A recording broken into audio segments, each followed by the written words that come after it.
Will I be the asshole for telling my fiance's parents his financial crisis? I, 29F, am going to marry my fiance, 31M, in 2 months. We've been together for 5 years and I wouldn't trade it in for the world. Recently, our landlord mentioned that we were going to move at the end of our lease and they are going to be upgrading our unit. Unfortunately, the end of our lease is 2 weeks after our wedding. I'm panicking as our wedding is coming up and we have to move and my fiance will be in the middle of a career change. This is the most stressful and exciting time of our lives. We applied to our dream apartment in a safe neighborhood with a laundry in unit and a balcony. We currently live in the not-so-safest neighborhood. Our mail is stolen frequently. Our laundry is 4 floors down without an elevator. Our kitchen is barely even a kitchen. So for 5 years, I have been dreaming of living somewhere new, somewhere where we can feel like we've leveled up in the world. It came to my attention that my fiance has a terrible credit score and we got denied our dream apartment. And I was still and am still furious as my fiance doesn't understand how credit works. I never asked him about his credit and I figured he was doing well as we are adults. I didn't think I would have to teach my fiance about credit. Because of his bad credit, we cannot find a place that will accept his credit, which means I have no idea if we're going to have a roof over our head after we get married. My credit is strong, but without his income, I do not make 3 times the amount of the rent each month, and hence we cannot live in that area. Wow. I think it's hard too because our parents didn't necessarily teach us anything about credit. At least mine didn't. So as you become an adult yourself, you never really take into consideration.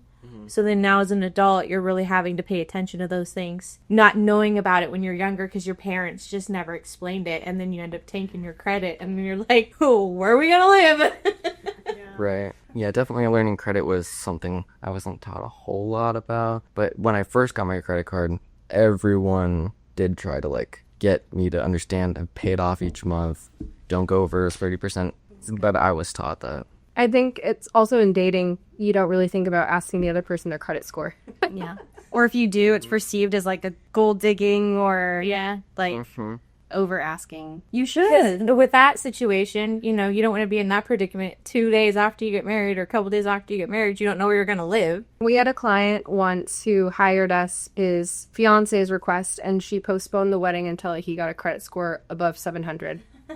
Oh, wow. Yeah, she said he had to fix his finances before she would marry him, and then they could get married and then buy a house, but she wasn't going to do anything with him until finances were fixed. He was very engaged in the process.